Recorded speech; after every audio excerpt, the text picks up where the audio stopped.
sometimes just to get up, we still trying to start a brand new day and deal with today, and we still got yesterday on our mind.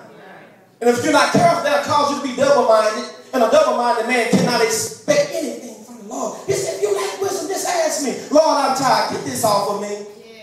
We do it to our friends. We do it to our friends. Sometimes we don't load too much on our friends. As soon as we get home, not right, man. I love you, but I ain't answering the phone right now. Am I preaching? We'll talk about it later. You can't tell them that, but you just I don't do that to y'all. I'm just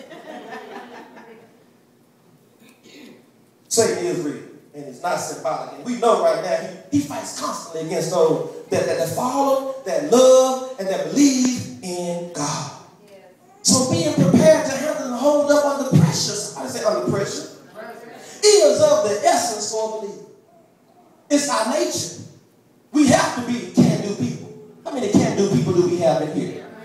You better become a can-do person, because some people that support you today ain't going to not necessarily be on tomorrow. It's our nature to be can-do people. We have to learn sometimes, but we are can-do people. Our young people struggle with math. They struggle with science. It was math for me. I said, oh, Lord, I got to graduate from this. I got to start preparing a little bit better, because this test is going to be something else.